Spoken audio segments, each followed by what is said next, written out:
Hello, everyone. My name is Orit, yes, and I study insurance. Telling people that you study insurance is not a good way to start a conversation. In fact, if ever you need to end the conversation, try it. Tell people you study insurance. People don't want to talk about insurance. They don't think it's all that exciting. But I disagree. I find insurance fascinating. In fact, I find it magical. And today I'd like to show you why. Okay. Now, the famous author, Franz Kafka, used to work for an insurance company in Prague. And this is what Kafka had to say about insurance. He said, insurance is like a religion. Insurance is like a primitive religion. It's the religion of people who believe that by having insurance, they can ward off evil. So according to Kafka, what leads us to buy insurance is not rational thinking, but magical thinking. It's the belief that if I have insurance, somehow, magically, those negative events that I fear in the future, they are not going to happen. Of course, this is totally irrational. It's like believing that if you have an umbrella, it's not going to rain. If your car gets stolen, yes, the insurance company will cushion the blow. With the compensation money, you could probably afford a new car. But the fact that you have insurance does not make your car less likely to be stolen. The risk is the same, whether you are insured or not. So are people this naive? Do they really believe that if they have insurance, they are less at risk? Yes. Perhaps not consciously, but they do. Let me show you. In one of my studies, I asked people to predict what is the likelihood that in the future they will suffer all kinds of medical misfortunes, that they will need an operation, physiotherapy, or nursing care. Another group was asked to make the same predictions, but we first asked them, do you have health insurance? And of course, they do. Israel has universal coverage. Reminding people that they have health insurance had a fascinating effect. It made them feel less at risk. Surprisingly, the effect was not limited to medical problems. It also made them believe that they are less likely to lose money. And my personal favorite, asking people in Tel Aviv if they have health insurance made the prospect of a war in Europe seem less likely. And that's magic. Kafka was right. There is an interesting paradox here.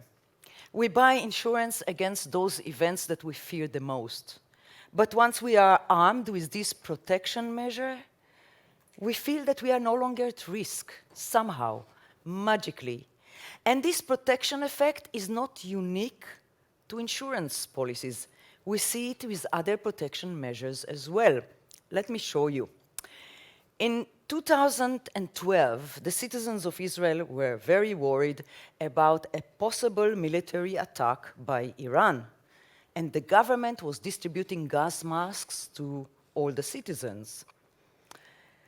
At the time, we called people and asked them to predict what are the chances that Iran would attack Israel with weapons of mass destruction. The ratings were quite high. People were worried. But if we first asked them, do you have a gas mask? Then the ratings dropped dramatically. And that's magic, apart from the fact that gas masks are largely useless against weapons of mass destruction. The fact that you have a gas mask is unlikely to affect the strategic or the tactical decision of a foreign power. We have to remember, insurance is an antidote. It's not a vaccine. It doesn't ward off evil. It doesn't eliminate the risks that we face. However, when it comes to insurance, the distinction between an antidote and a vaccine somehow gets blurred in our minds. Why does it happen? It happens because people are not that good at assessing risks rationally. Let me give you an example. When I arranged my flight to come here, I had to decide if I wanted to buy travel insurance. Rationally, I should have based this decision on several considerations. The price of the policy, of course, the value of my luggage, the aggravation that I'm likely to experience if my luggage gets lost, and of course, the likelihood of such an event, right? But most of the time, we're just too busy to make such rational calculations. And anyway, I doubt that Lufthansa are very keen to share their damage statistics with me. So what do we do instead? We rely on our intuition. So how do we evaluate risks intuitively? We start by imagining the outcomes that we fear. So here I am, it's late at night, I'm sitting at this airport, all the other passengers already collected their luggage and left. I realize that my own suitcase is now probably heading to the North Pole. Thinking about this scenario creates anxiety. And then we use the level of anxiety that we feel in order to assess the probability. So if I'm feeling terrified, I will infer that the risk of such an event is quite high. But you see, this is an intuitive risk estimate. It is entirely psychological and emotion-based, which is why it is also highly susceptible to the magic of insurance. Insurance reduces our anxiety. First, because the outcomes that we imagine are suddenly less grim. Yes, I'm sitting at the airport. Yes, it's late at night. All the other passengers had left, but there will be this guy there, they would give me a voucher, eventually I will get compensated, it's okay. Also, because we are conditioned to associate insurance with safety, security, tranquility, and peace of mind. And if I'm feeling less anxious, I would infer that the risk is not that high. So there you have it. I have insurance, and the risk is gone. But why do we associate insurance with peace of mind? Well, first, in many languages, this is exactly what the word insurance means. It comes from the word sure, which means lack of doubts, no unknowns that would sneak up and bite you in the future, right?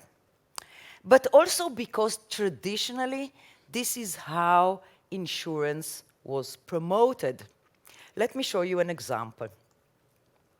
This is a lovely advertising toy that was distributed to visitors at the British exhibition in 1924. So you see this guy, and he looks terrified. He is barraged by the bricks of doom, fire, accident, falling on his head. And the tag of the bottom, it reads anxiety, which perfectly describes the guy's expression. But if you pull on that tag, something slides inside, and the guy transforms. First, he now has the protection of the Prudential insurance helmet. And his expression is changed into a smile. You know why? Because Prudential insurance dispels anxiety. Modern images of insurance convey the same message. Insurance logos often incorporate supporting hand belows and umbrellas above, ultimate protection. And then travel insurance ads, they could easily be mistaken for vacation brochures, right? Romantic couples, exotic islands, palm trees.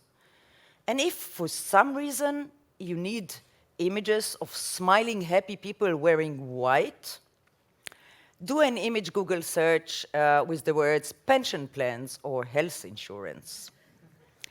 Insurance ads rarely show you sick people, smashed cars, torn suitcase. The message is loud and clear. You have insurance. All is well in the world. However, to get us to buy insurance, the promoters must also work our fears. Which is why, right after you paid a lot of money for a top-of-the-line refrigerator, the same seller who just moments ago were explaining how reliable this product is now telling you that it may break down at any moment, which is why you should buy the extended warranty. And with some credit cards, you could get free travel insurance. All you need to do is to call the agent. But when you make this call, you are told, yeah, but the free deal is only for the basic plan. Basic plan doesn't sound good already, right?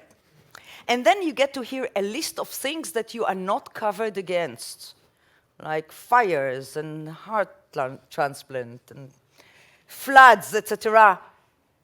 But if you pay $1 more a day, right? And your active imagination does the rest. With each item on the list, your anxiety is mounting. And you don't ask yourself, hey, I'm going to Paris. Why would I care about a tsunami? You pay the dollar, and all is well in the world again.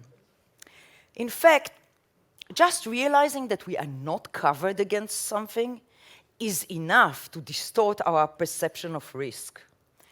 I once asked people to imagine in one of my studies that they are going to go on a trip and they plan to buy travel insurance at the airport. But by the time they reach the counter, boarding had already started, and they have to board that airplane, painfully aware that they are not covered. And then I asked them to assess all kinds of travel-related risks. And these were dramatically inflated compared to the ratings of people who did have insurance. For example, lost luggage, the risk of lost luggage, almost 50%. What are the chances that you will need hospitalization? Almost 45%, well, 45%. And how about you will need to be rescued? 31%. I remember the first time I saw this data, I was speechless. I was thinking, guys, if this is what you believe, why would you ever leave home, you know? Yeah. Boarding an airplane with no insurance is tempting fate. It's like realizing that your insurance policy had just expired and not renewing it. Grave danger indeed. Your appliances, they know, you know. So we buy insurance and restore our peace of mind. And now you're probably asking yourself, but peace of mind is good. What's wrong with peace of mind, right? What's the problem? The problem is that we are highly likely to be overinsured. What does it mean? Well, first, we may be protecting ourselves against really unlikely events, like a tsunami in Paris. Or we may be paying a lot to prevent a trivial loss. Does it really make sense to extend the warranty on an old washing machine? And if you will examine your own policies back at home, many of you will find that you have redundant coverage. You are paying several policies on the same event. Many of you do that, me included, and I should know better. So this kind of behavior can get people in debt. And even if they don't, this is money that we could spend in far more pleasurable ways, right? At least I can. But selling peace of mind is a problem for the insurance companies as well. Why? The insurance companies are well aware of the problem called moral hazard. You see, when people are insured, they become negligent.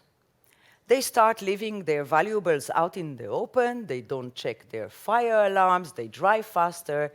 In short, they act in ways which put them at greater risk.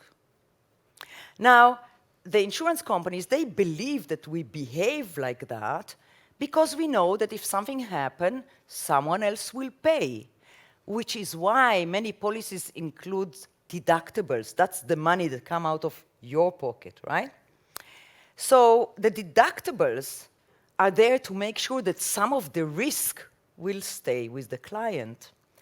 But based on the research that I just shared with you, it is entirely possible that the reason that we are careless is not just that we think that someone else will pay, but it's also the magical belief that if I have insurance, it's not going to rain. The damage is not going to happen. And magical thinking is not susceptible to deductibles. What are the lessons to be learned?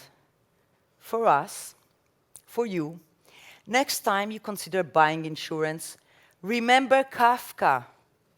Ask yourself, am I buying insurance for the right reasons? Am I making sound economic decisions or merely trying to please my psyche? As for the insurance companies, I hope they will consider changing their message. Don't sell magical happiness. Encourage us to buy insurance when it is economically rational and the responsible thing to do. And finally, guys, I hope that next time someone say, I study insurance, you would say, wonderful, please tell me more. Thank you.